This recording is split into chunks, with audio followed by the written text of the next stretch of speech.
Weekend వచ్చిందంటే చాలు city రోడ్లపై మందు పొంగి ప్రవహిస్తోంది. అడ్డు అదుపు లేకుండా మందుబాబులు పార్టీలతో పండగ చేసుకోవడంతో నగరానికి కిక్కెక్కుతోంది. అయితే తాగడం తప్పు కాకున్నా తాగి వాహనాలు నడపడం, రోడ్డు ప్రమాదాలు పెరిగిపోతుండటంతో దానికి చెక్ పెట్టేందుకు సిటీ పోలీసులు వదిలిన బ్రహ్మాస్త్రమే డ్రంక్ అండ్ డ్రైవ్.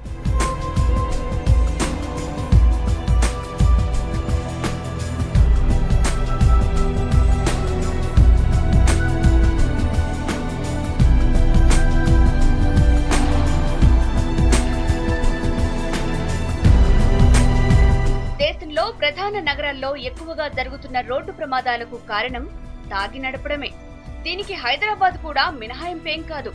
అందుకే తాగి బండి నడిపే వారిని కంట్రోల్ చేయడానికి హైదరాబాద్ పోలీసులు డ్రంక్ అండ్ డ్రైవ్ ను ప్రతిష్టాత్మకంగా తీసుకున్నారు.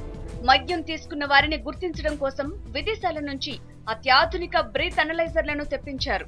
ముంబై తరహాలో ప్రత్యేక డ్రైవ్లను మన దగ్గర 2011లో ప్రారంభించారు. 2011 నవంబర్ 4 నుంచి హైదరాబాద్ నగర ట్రాఫిక్ విభాగం ఈ తనిఖీలు మొదలుపెట్టింది. అక్కడ ట్రాఫిక్ విభాగపు అదనపు కమిషనర్ సివి ఆనంద్ చొరవతో ఈ ప్రోగ్రాం చాలా పాపులర్ అయింది. ఇప్పటికీ కొనసాగుతోంది కూడా.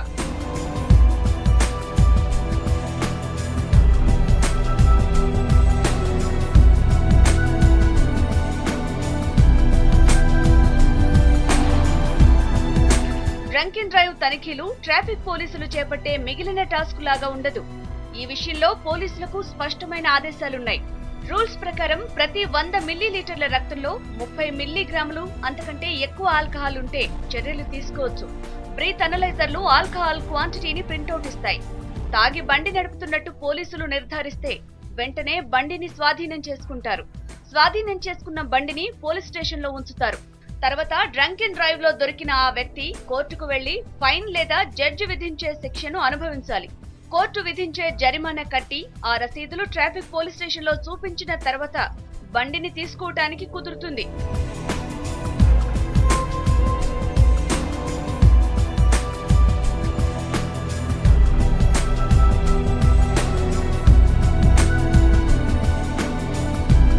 మొదట్లో మందు తాగి పట్టుబడ్డ వాళ్లకు కౌన్సిలింగ్ నిర్వహించేవారు.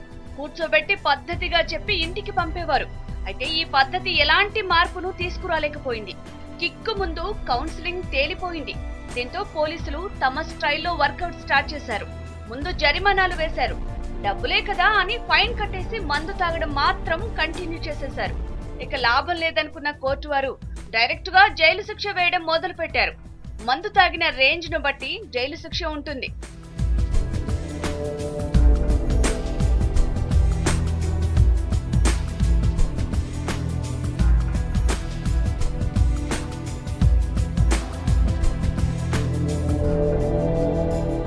ఎంవి యాక్ట్ 185 సెక్షన్ ప్రకారం మందు తాగి బండి నడిపే వారిపై కఠిన చర్యలు తీసుకునే అవకాశాన్ని బాగా వాడుకుంటున్నారు పోలీసులు.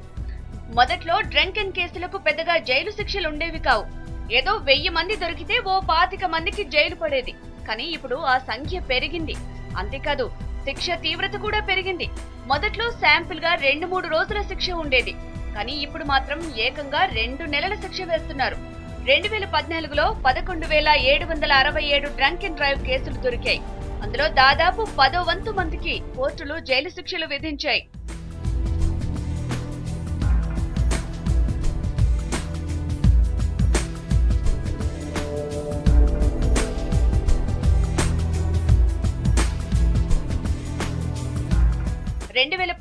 నవంబర్ 4 డిసెంబర్ 31 మధ్య హైదరాబాద్ లో మొత్తం 1677 కేసులు నమోదు చేశారు. అప్పట్లో జైలు శిక్షలు లేవు. కానీ 2012 నుంచి జైలు శిక్ష ప్రారంభించిన చాలా కొద్ది కేసుల్లో మాత్రమే శిక్షలుండేవి. 2012లో మొత్తం 10,813 కేసులు నమోదు కాగా అందులో కేవలం 27 మందికి మాత్రమే జైలు శిక్ష విధించారు.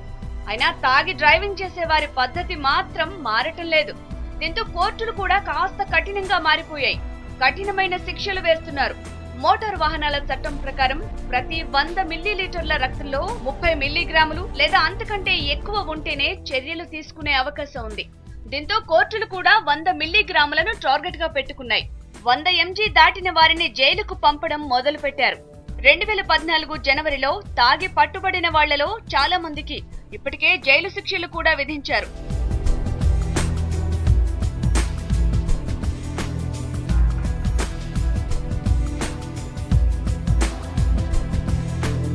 జైలు శిక్షల్లో కూడా రేషనాలిటీ పాటిస్తున్నారు.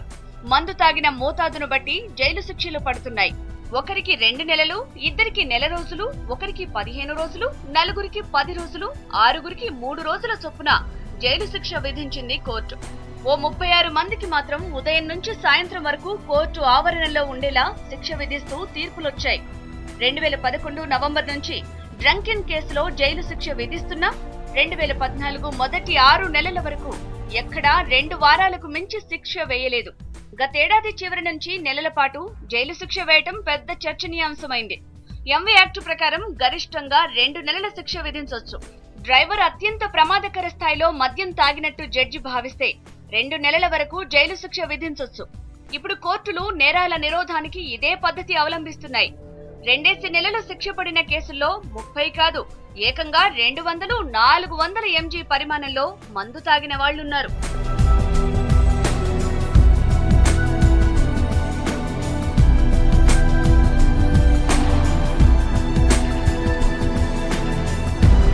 డ్రంక్ అండ్ డ్రైవ్ లో మరో ఆశ్చర్యకరమైన కోణం కూడా ఉంది. నగర పోలీస్ స్టేషన్ల దగ్గర నానాటికి వాహనాల సంఖ్య పెరిగిపోతోంది. మందు తాగి దొరికిపోయాక కోర్టు జైలు శిక్ష విధిస్తుందనే అనుమానం వచ్చిన వాళ్లు ఇక తన బండి తెచ్చుకోవడానికి కోర్టుకు వెళ్లటం లేదు. బండి కావాలంటే పోలీసుల వద్దకు వెళ్లాలి, కోర్టులో హాజరు కావాలి. కానీ జైలు శిక్ష పడితే మాత్రం భరించలేరు. దీంతో మందు తాగి దొరికిపోయి స్టేషన్ల దగ్గర బండి వదిలేస్తున్న వారి సంఖ్య కూడా రోజు రోజుకు పెరిగిపోతోంది. జంట నగరాల్లో అటువంటి వాహనాలు దాదాపు 500 వరకు ఉన్నాయంటే పరిస్థితి ఎలా ఉందో అర్థం చేసుకోవచ్చు.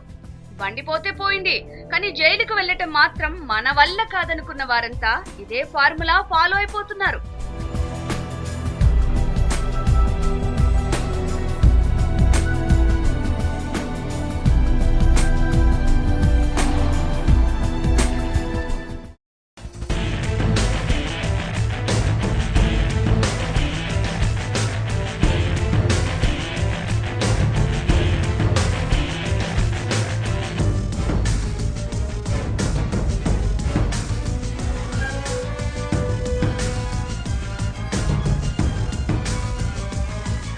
డ్రంక్ అండ్ డ్రైవ్ లో అతి ముఖ్యమైన విషయం సెలబ్రిటీలు. ఓ రకంగా ఈ డ్రైవ్ కి కూడా సెలబ్రిటీలే క్రేజ్ తెచ్చిపెట్టాయి. మామూలుగా ఎవరైనా ఇన్ఫ్లుయెన్స్ చేస్తే పోలీసులు కాస్త మెత్తపడతారేమో గానీ ఈ డ్రంక్ అండ్ డ్రైవ్ విషయంలో ఎక్కడా తగ్గటం లేదు. దీంతో డ్రంక్ అండ్ డ్రైవ్ కు ఎక్కడా లేని పాపులారిటీ వచ్చేసింది.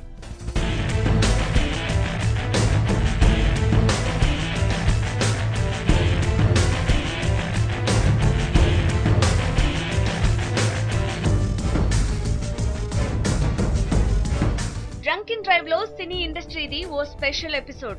సినీ ప్రముఖులు డ్రంక్ అండ్ డ్రైవ్ లో పట్టుబడ్డా పోలీసులు వదల్లేదు. పైగా వారిని తమ ప్రచారానికి వాడుకున్నారు. డ్రంక్ అండ్ డ్రైవ్ తరచూ వివాదాస్పదం అవుతుండటంతో వీడియో కెమెరాలతో ప్రతిదీ షూట్ చేస్తున్నారు పోలీసులు. ఈ క్రమంలో సినీ ప్రముఖులు దొరికిన వీడియోలను మీడియాకు విడుదల చేశారు. తాగి బండి నడిపితే ఎవరినీ వదలబోమనే సంకేతాలు ఇవ్వటానికి దీన్ని బాగా వాడుకున్నారు. డ్రైవ్ లో దొరికిన కొందరు హీరోల చేత పోలీసుల తరపున డ్రంక్ అండ్ డ్రైవ్ చేయొద్దంటూ ప్రచారం చేసే విధంగా కూడా ఒప్పందాలు చేసుకున్నారు.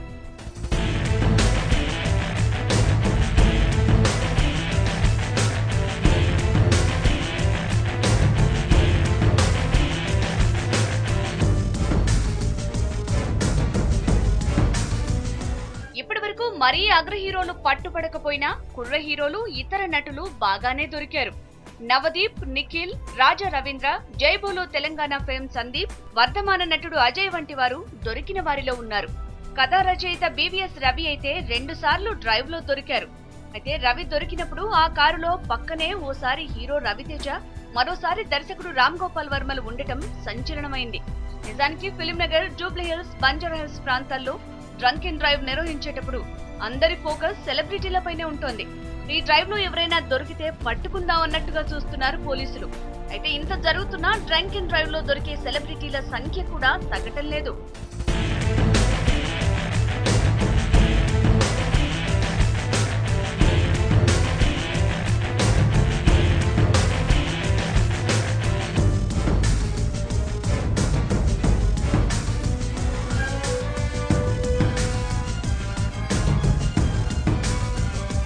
డ్రంక్ అండ్ డ్రైవ్లు నగర వ్యాప్తంగా నిర్వహిస్తున్న ఎక్కువ కేసులు నమోదయ్యేది మాత్రం జూబ్లీహిల్స్, బంజారాహిల్స్ పోలీస్ స్టేషన్ల పరిధిలోనే. నగరంలో ప్రముఖంగా చెప్పుకునే పబ్లు, రెస్టారెంట్లు ఈ ప్రాంతంలోనే ఉండటంతో ఇక్కడ డ్రంక్ అండ్ డ్రైవ్ కేసులు ఎక్కువగానే నమోదవుతున్నాయి. దీంతో వీకెండ్స్ లోనే కాకుండా బుధ, గురు, శుక్రవారాల్లోనూ ఇక్కడ డ్రైవ్లు నిర్వహిస్తున్నారు. ఆ తర్వాత స్థానం సైఫాబాద్ పోలీస్ స్టేషన్ పరిధిలో ఎక్కువ కేసులు నమోదవుతున్నాయి. నెక్లెస్ రోడ్, ఎన్టీఆర్ మార్గ్ ప్రాంతాల్లో నిర్వహించే డ్రైవుల్లో ఎక్కువ మంది మద్యం తీసుకుని వాహనాలు నడుపుతూ పట్టుబడుతున్నారు.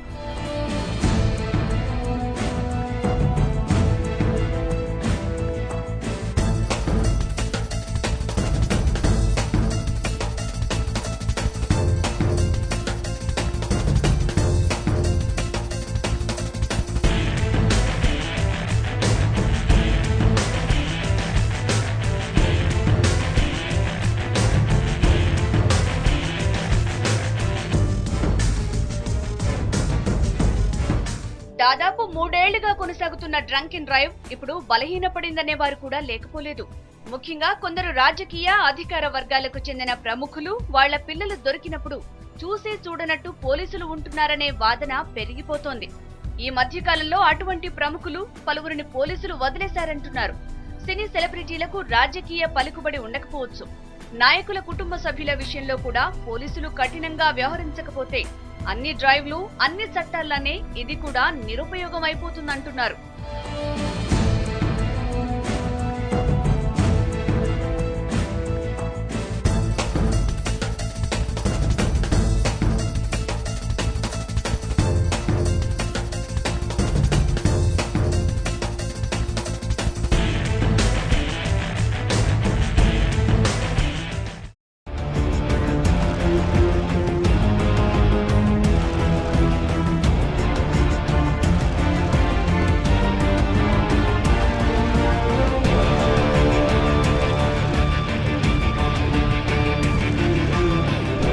ప్రతి వారం స్పెషల్ డ్రైవ్లు కొనసాగుతూనే ఉన్నాయి.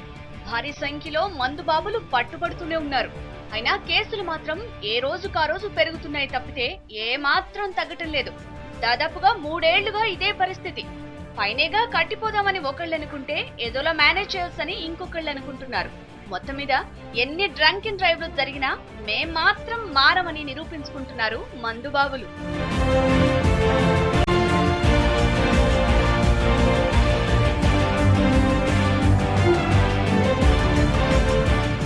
డ్రంక్ అండ్ డ్రైవ్ అసలు లక్ష్యం తాగి బండి నడపొద్దని చెప్పటం. దానివల్ల జరిగే అనర్థాలు వివరిస్తూ ప్రచారం చేయాల్సిన బాధ్యతను పోలీసులు గాని, రవాణా శాఖ అధికారులు గాని నెరవేర్చడం లేదు. పోలీసులు డ్రైవ్ తో బిజీ, రవాణా శాఖ ఎక్కడో ఓ చోట ఓ ఫ్లెక్సీని పెట్టుకుని గొప్పగా ప్రచారం చేసేసినట్టు ఫీల్ అవుతోంది. మరో ముఖ్య సమస్య వీకెండ్ లో మాత్రమే తనిఖీలు చేస్తుండటం. కేవలం శుక్రవారం నుంచి ఆదివారం వరకు మాత్రమే పోలీసులు తనిఖీలు చేస్తున్నారు. ఈ మధ్యలో అసలు పట్టించుకోవటమే లేదు.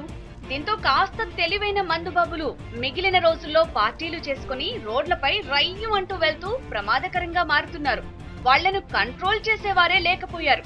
వీకెండ్ లో మాత్రమే జాగ్రత్తగా ఉంటూ మిగిలిన రోజుల్లో పట్టపగ్గాలు లేకుండా ఉంటున్నారు. ప్రతిరోజు అంతమంది సిబ్బందితో డ్రైవ్ నిర్వహించలేకపోయినా కనీసం ర్యాండమ్ గా అయినా కొన్ని చెక్ పాయింట్లు పెట్టాల్సిన అవసరం ఎంతైనా ఉంది. దీని ద్వారా అంతిమ లక్ష్యం నెరవేరుతుంది. లేకపోతే ఇదేదో వీకెండ్ హడావిడిగా మాత్రమే మిగిలిపోయే అవకాశం ఉంది.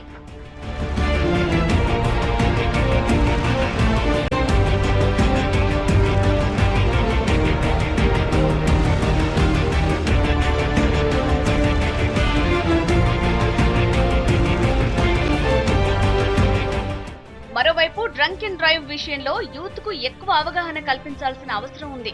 ఎందుకంటే అర్ధరాత్రి కేసుల్లో హైఫై ఏరియాల్లో ఎక్కువగా కనబడేది యువకులే.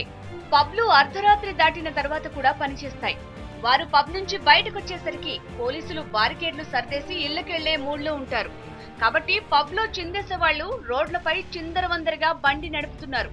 దీంతో ప్రమాదాలకు బాధితులయ్యేవారు, కారణమయ్యే వారిలో కూడా యువతే ఎక్కువగా కనిపిస్తున్నారు. పోలీసులు ఎన్ని చర్యలు తీసుకున్నా ఆ ప్రభావం యూత్ మీద కనిపించటం లేదు. వాళ్లను అడ్డుకునే వాళ్లే లేకపోయారు. కొందరు అతి తెలివి పరులు పోలీస్ స్టైల్ ను కనిపెట్టి ఏ రూట్ లో ఏ టైంలో వెళ్తే డ్రైవ్ లో దొరికే అవకాశం ఉండదనేది పర్ఫెక్ట్ గా లెక్కలేస్తున్నారు. దీంతో మార్పు రాకపోవడం సరికదా, మరింత ముదురులుగా తయారవుతున్నారు. కొందరు మాత్రం దొరికిన వెంటనే పోలీసులతో వాదనకు దిగుతున్నారు. తాము మందు తాగినా కంట్రోల్లో ఉన్నామంటూ గొడవ పెట్టుకుంటున్నారు.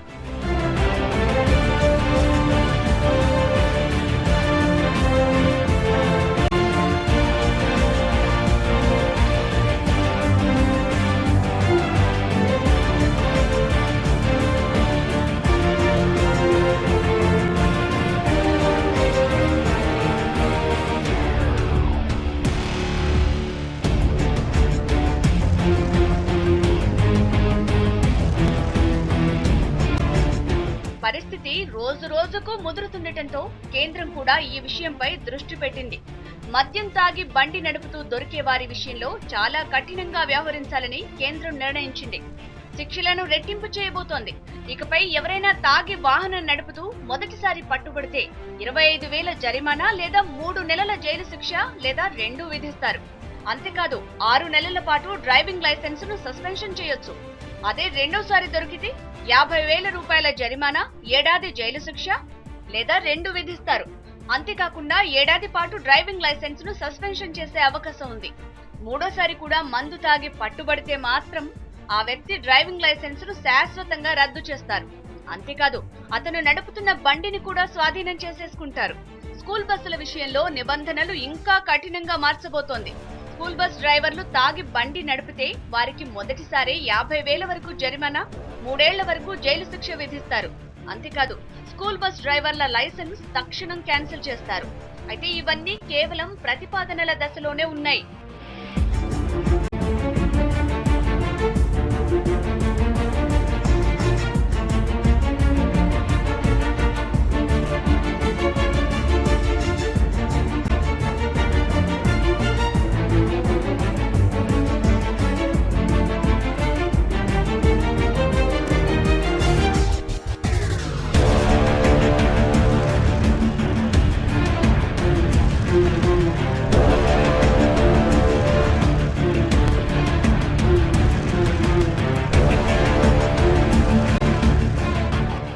డ్రంక్ అండ్ డ్రైవ్ మరింత ప్రభావవంతంగా ఉండాలంటే ఖచ్చితంగా రోజువారీ తనిఖీలు ఉండాల్సిందే. అలాగే విస్తృత ప్రచారం, అవగాహన కూడా కల్పించాలి. లేకపోతే ఎంత చేసినా రోజు రోజుకు కేసులు పెరుగుతాయి తప్ప తగ్గవు. 3 ఏళ్ల నుంచి డ్రైవ్ చేసినా కేసుల సంఖ్యలో ఏమాత్రం మార్పు లేకపోవటమే ఇందుకు నిదర్శనం. అటు డ్రైవింగ్ నిర్వహించే సమయాల్లో కూడా మార్పులు రావాలి. అర్ధరాత్రి నుంచి తెల్లవారుజాము వరకు జరిగే ప్రమాదాల సంఖ్య పెరిగిపోతోంది. ఎవరైనా సమాజంలో ఉన్న ఓ వ్యక్తి తను తాగి బయటికి వెళ్ళినట్టయితే బయట ఉన్నటువంటి ప్రభుత్వం చట్టబద్ధంగా నన్ను నేరస్తునిగా గుర్తిస్తుంది, శిక్ష వేస్తుంది, ఫైన్ వేస్తుంది, సమాజంలో నా గౌరవం కోల్పోతాను అనేటటువంటి ఒక భయమో భ్రాంతి ఉండాల్సినటువంటి అవసరం ఉంది. అదేవిధంగా ప్రచారాలు చేస్తున్నారు, కానీ ఇంకా పెద్ద ఎత్తున ప్రచారాలు చేసేటటువంటి అవసరం ప్రభుత్వం పైన ఉంది. ఇటీవల బంజారాహిల్స్, చాదర్ఘాట్ 2 చోట్ల కారు రోడ్డుపై ఉన్న వారిపైకి దూసుకు వెళ్లింది. 2 కేసుల్లోనూ నిందితులు మందు తాగి ఉన్నారు. పోలీసుల తనిఖీలు అర్ధరాత్రితో ఆపేయటంతో ఆ తర్వాత మందు బాబులు రోడ్లపైకొచ్చి జనం ప్రాణాలు తీస్తున్నారు. దీంతో రాత్రి మొత్తం తనిఖీలు ఉంటే తప్ప మందు బాబులు కంట్రోల్ అయ్యే పరిస్థితి కనిపించటం లేదు. ఇందుకోసం పోలీసులు ప్రత్యేక శాశ్వత ఏర్పాట్లు చేయాల్సి ఉంది.